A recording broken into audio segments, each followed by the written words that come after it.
Halo semua, selamat sore. Bertemu lagi bersama saya Deborah Nainggolan di Cerita Spensa. Nah, pada sore hari ini kita bertemu lagi nih dengan calon-calon pengurus inti OSIS periode selanjutnya. Nah, di sebelah saya ada siapa nih dan dari paslon keberapa ya? Halo teman-teman, perkenalkan nama saya Junior Jose Julihan dari kelas 7 Ruang 1 bersama rekan saya yang bernama Widya Pratiwi dari kelas 8 Ruang 7. Perkenalkan kami dari pasangan nomor 2. Oh, perkenalan yang keren dan kece banget ya dari paslon nomor urut 2. Lalu yang di sebelahnya nih paslon nomor berapa dan dengan siapa ya? Halo teman-teman, saya Askira Syara Simfonik dari kelas 7 Ruang 1. Di sini saya bersama paslon saya yang bernama Hayakila Faiza dari kelas 7 Ruang 6. Kami di sini adalah paslon ke nomor 4. Oke, tadi kan teman-teman memperkenalkan diri sendiri nih. Tapi saya mau tahu dong, siapa sih yang jadi ketua dan siapa sih yang jadi wakil di sini? Udah mulai dari kamu dulu deh. Saya sebagai ketua OSIS. Calon ketua OSIS ya. Ya. Dan di sebelahnya sebagai Calon wakil ketua OSIS. baiklah. Kalau yang di sebelah sana? Saya sebagai calon ketua OSIS. Dan saya sebagai calon wakil ketua OSIS. Baiklah. Kira-kira wajah-wajahnya seperti ini ya teman-teman ya. Lalu kalian tuh punya visi dan misi apa sih untuk memajukan sekolah ini supaya teman-teman yang lagi nonton ini tertarik untuk memilih kalian nantinya saat Pilketos? Mungkin bisa dimulai dari pasangan nomor urut 2 untuk menjelaskan visi dan misi apa yang kalian punya. Silakan. Visi kami yang pertama menjadikan OSIS sebagai inspirasi dan aspirasi bagi siswa-siswi SMP Negeri 1 Sampit. Yang kedua, OSIS berkreatif, mandiri, berbudaya, dan beriman. Saya punya gerakannya loh Kak, yang visi kedua ini. Oh iya, gimana tuh? Bisa dicontohkan mungkin ya? OSIS kreatif, mandiri, berbudaya, dan beriman. Oke, keren. Terus buat misinya apa nih? Untuk misi kami sendiri, 1. Menciptakan hal-hal baru yang akan berguna untuk sekolah di masa yang akan datang. Yang kedua, kami siap menerima saran atau kritik dari pelajar maupun guru-guru SMP Negeri 1 Sampit untuk kegiatan yang kami buat. Dan yang terakhir, kami akan tetap melaksanakan silaturahmi antar sekolah, pelajar maupun guru-guru yang lainnya. Baiklah, mungkin itu dia visi dan misi dari pasangan nomor urut 2. Kalau teman-teman tertarik, bisa nih coblos nomor urut 2. Tapi sebelum itu, mari kita dengarkan dulu apa visi dan misi dari pasangan nomor urut 4. Silakan teman-teman. Oke, di sini visi kami adalah kami para OSIS akan menjadi wadah untuk menampung bakat dan minat para siswa dan menjadikan mereka sebagai cerminan yang baik di masyarakat sekitar maupun di luar sekolah ataupun di dalam sekolah. Misi kami adalah menjadikan siswa SMP Negeri 1 Sampit sebagai siswa yang taat dan beriman kepada Tuhan Yang Maha Esa. Yang kedua adalah menjadikan siswa SMP Negeri 1 Sampit sebagai cerminan baik di lingkungan sekolah ataupun luar sekolah. Yang ketiga adalah menjadikan siswa SMP Negeri 1 Sampit dapat bekerja sama dengan baik kepada seluruh siswa dan teman-temannya.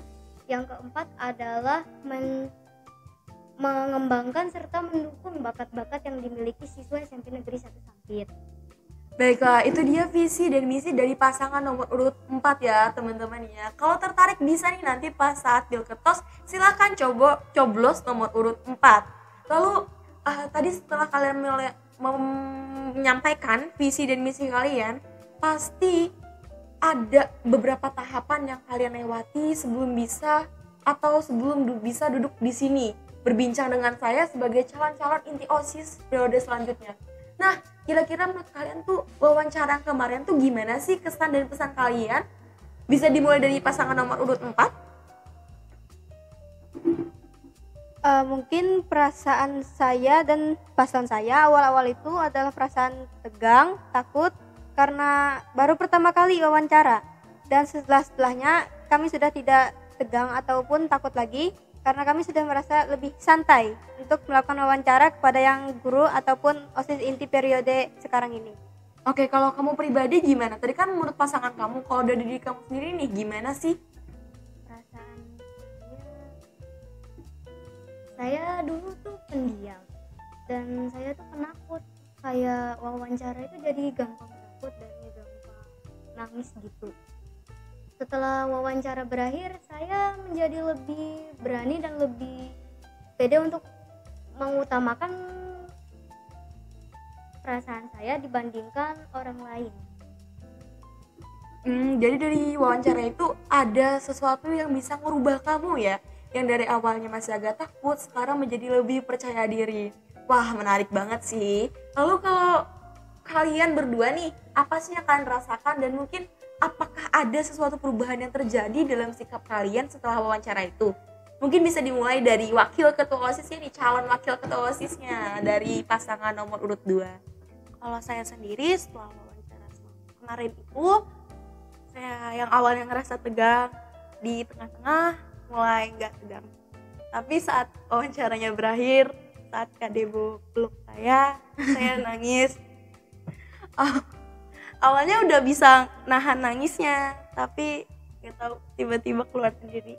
Dan dari wawancara itu saya memiliki perubahan, ingin mencoba hal-hal yang lain lagi, ingin meningkatkan lagi agar saya berubah, tidak cengeng lagi gitu. Sebenarnya ya itu tuh bukan perasaan yang cengeng, karena kan awalnya tadi kamu udah gugup, kamu udah memiliki perasaan takut bakal terima nggak ya, aku udah jawab dengan baik atau enggak ya, dan dari suasana-suasana itu ngebikin perasaan kamu jadi amburadul. Dan saya di situ menjadi niatnya saya waktu itu mau nyemangatin kamu dengan memberikan kamu pelukan, karena kamu udah keren, kamu udah hebat karena ingin mencoba. Tapi hal itu ngebikin perasaan kamu itu tersentuh, dan itu wajar meneteskan air mata karena kamu merasa bahwa oh ternyata nggak apa-apa, oh ternyata aku masih bisa belajar lagi ke depannya, dan saya nggak mau ninggalin bekas yang buat kalian tuh ngelihat kok mereka kayak gini banget sih nekannya. Makanya di akhir wawancara kami akan berusaha memberikan semangat dan penerangan kepada kalian bahwa kami pada saat wawancara dan sesudah wawancara atau di tempat lain itu beda. Ada waktunya serius, ada waktunya tegas, ada waktunya bercanda dan bermain. Jadi jangan nilai diri kamu itu cengeng ya. Itu perasaan wajar dan kamu keren. Lalu untuk junior? Perasaan saya yang saya alami waktu wawancara pertama pada saat diwawancarai oleh pengurus OSIS periode yang lalu, ada rasa tegang, ada rasa gemetaran dan haru karena saya ditanyain pertanyaan tentang Apa? OSIS. Oke, lanjut. Santai aja.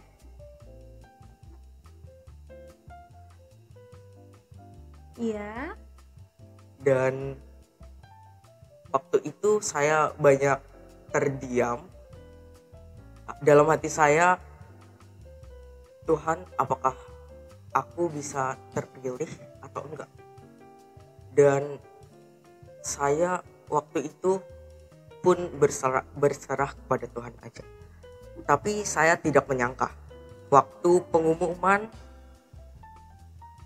pengurus OSIS inti tahun 2023 sampai tahun 2024 saya terpilih. Mungkin itu saja perasaan yang saya alami. Jadi ada perasaan tegang, takut, khawatir, tapi akhirnya menjadi perasaan yang lega dan merasa seneng gitu ya karena bisa keterima. Awalnya nggak nyangka gitu ya, karena ya Yang kami nilai itu dari beberapa aspek sih, bukan dari cara kamu ngejawab aja, tapi dari selama ini perilaku kamu atau gimana cara kamu berbicara, itu juga jadi pertimbangan kami pribadi. Lalu nih, tadi mungkin Junior udah bilang kalau perasaannya setelah keterima, dan beberapa teman-teman di sini udah bilang ada perasaan lega selesai wawancara. Kalau Junior tadi emang ngerasa haru gitu ya karena bisa keterima. Kalau Ayu dan teman-teman lainnya, Ayu atau Widi sih saya panggil ini. Bisa dua-duanya pakai mikrofon kalau ngebahas. Bisa Widi, bisa Ayu, atau juga Tiwi. Oh, Seenaknya aja. Tiwi. Iya. Oke, kalau gitu saya manggilnya Ayu aja deh. Nah, kalau teman-teman yang lainnya tuh ngerasa haru gitu juga kah, atau ada ngerasa perasaan lain kah yang teman-teman rasain gitu saat keterima dan saat namanya disebutkan? Mungkin bisa dimulai dari kalian salah satu aja. Salah satu maksudnya mulai dari salah satu dari kalian baru seterusnya gitu. Perasaan saya waktu saya diterima sebagai calon OSIS inti periode 2023 sampai 2024, yaitu perasaan haru, gemetar, dan mungkin badan saya agak sedikit lemas karena mendengar nama saya dipanggil ke depan karena diterima sebagai calon OSIS inti terbaru. Awalnya saya tidak percaya diri kalau saya bakal diterima karena saya merasa pasti banyak paslon lain yang lebih hebat dari saya. Tapi ternyata saya salah. Saya adalah salah satu paslon yang hebat itu. Kalau perasaan saya waktu itu harus sama nggak nyangka sih. Karena diantara semuanya saya mengira teman saya yang bakal lolos. Karena melihat dia cerita kalau misalnya dia nggak susah dan nggak tegang waktu wawancara, jadinya saya pikir saya nggak bakal keterima. Tapi waktu nama saya dipanggil, saya jadi kaget dan terharu banget karena saya ternyata kepilih. Oke, kalau Ayu? Waktu pengumuman yang masuk ke dalam kandidat inti OSIS, nama saya memang tidak disebutkan. Tapi kemarin saat kemarin nama saya terpilih menjadi salah satu kandidat inti OSIS, saya kaget, haru, dan gak percaya. Karena dari awal saya ikut bersama rekan saya yang dahulu, saya emang udah kayak pikir, oh ini pasti saya gak bakal pilih, soalnya banyak kandidat yang lain yang lebih bagus dari saya dan pasti lebih terpercaya buat menjadi ketua OSIS dan wakil ketua OSIS selanjutnya. Namun saat nama saya terpilih, saya cukup kaget sih. Jadi kesimpulan dari teman-teman ini semuanya ngerasa nggak nyangka dan pada kaget gitu ya. Awalnya pesimis dan nggak percaya diri. Nah, satu hal yang harus teman-teman tahu nih, jangan ngerasa rendah diri dulu sebelum tahu hasilnya gimana. Meskipun teman-teman gagal dalam kesempatan itu, jangan langsung memberikan label kepada diri kalian kalau kalian itu tuh nggak sebaik yang lain. Mungkin emang bukan jalan kalian aja saat itu tuh. Awal kegagalan itu adalah suatu proses yang seharusnya bisa ngebikin kalian menjadi lebih hebat dan lebih baik lagi. Dari kegagalan itu, teman-teman bisa belajar di mana sih saya kurangnya, di mana sih yang bisa saya tingkatkan untuk bisa menjadi yang terbaik. Dan iya, percaya dulu sama diri teman-teman bahwa diri teman-teman itu mampu dan bisa menjalaninya. Karena kalau kita langsung pesimis, sebelum mencoba, kita nggak akan tahu hasilnya. Kerennya orang-orang yang mendaftar kemarin, mereka nggak takut gagal dan mereka mau mencoba. Mereka ingin tahu kemampuan diri mereka itu bagaimana dan apakah mereka bisa. Meskipun nggak semuanya kepilih, tapi mereka tetap mau mencoba karena dari situ pun tetap dapat pengalaman ya. Nah, setelah kalian tadi ngejelasin gimana perasaan kalian saat keterima dan saat wawancara, kalian punya nggak sih kritik gitu atau saran nih buat yang wawancarain kalian kemarin, yang inti OSIS-nya? Pas wawancara kemarin itu ada nggak saran atau kritiknya buat mereka-mereka itu? Mungkin bisa dimulai dari kamu, Junior. Untuk kritik tidak ada, karena OSIS-OSIS inti periode yang lalu itu mengetes kita apakah kita layak untuk menjadi anggota inti OSIS. Karena orang yang dipilih untuk menjadi pemimpin itu tidak sembarang orang. Karena pengurus OSIS adalah mata dan badan bagi sekolah di SMP Negeri 1 Sampit. Untuk sarannya mungkin Ya. Mungkin dikurangin gitu ya tekanannya atau gimana? ya cara ngomongnya mereka itu kayak menusuk banget ke dalam hati. Soalnya ya emang gitu sih, supaya kami tahu gimana sih posisi kalian dalam keadaan genting dan ditekan dari banyak sisi. Itu masih contoh sebagian kecil aja kalau kalian terpilih. Belum lagi kalau kalian udah terpilih mungkin akan banyak kritikan dan omong-iming dari berbagai orang. Jadi ya cuman masih versi kecilnya. Jadi siapkan mental aja ke depannya gimana. Lalu siap. kalau Ayu sendiri gimana? Kritik dari saya tidak ada, karena menurut saya kakak-kakak OSIS yang sebelumnya mewawancarai beberapa kandidat itu perlakuannya sudah benar, yaitu memberikan kami pertanyaan-pertanyaan untuk mengetes kami apakah kami berhak untuk menjadi ketua OSIS dan calon ketua OSIS selanjutnya dalam periode 2023 sampai dengan 2024. Jika tidak ada pertanyaan-pertanyaan seperti itu, tidak mungkin kami akan bisa berada di sini. Dan untuk saran, mungkin lebih dibawa santai kali ya pertanyaannya, atau enggak terlalu kayak terlalu Bagian itu nggak kedengeran diulang deh. dari santai. Ulang dari satu lagi. Untuk saran sendiri, mungkin lebih santai saat memberi pertanyaan, sama tekanannya dikurangin aja kali. Itu aja sih. Oke, ya seperti yang saya bilang tadi sih, itu cuma contoh kecilnya. Takutnya kalau tekanan kecil aja kalian gak bisa nanggepin, gimana tekanan ke depannya gitu. Bisa-bisa nanti kalian, ya begitulah. Silakan. Untuk kritiknya mungkin tidak ada, karena OSIS inti periode sebelumnya memang sudah bagus dalam mengetes, apalagi untuk mewawancarai kami yang akan menjadi OSIS inti ke depannya. Dan untuk sarannya sendiri, kami mungkin mereka lebih apa namanya? Kata-katanya itu terlalu menusuk ke hati dan tatapannya juga terlalu tajam gitu bagi saya. Jadi itu membuat saya agak gugup waktu itu untuk menjawab pertanyaan wawancara dari mereka. Oke, kalau Akila? Kalau kritik saya nggak ada, karena menurut saya OSIS yang mewawancari saya waktu itu wajar membuat tekanan kayak gitu agar kita lebih terbiasa dengan tekanan-tekanan yang akan kita hadapi. Kalau untuk saran,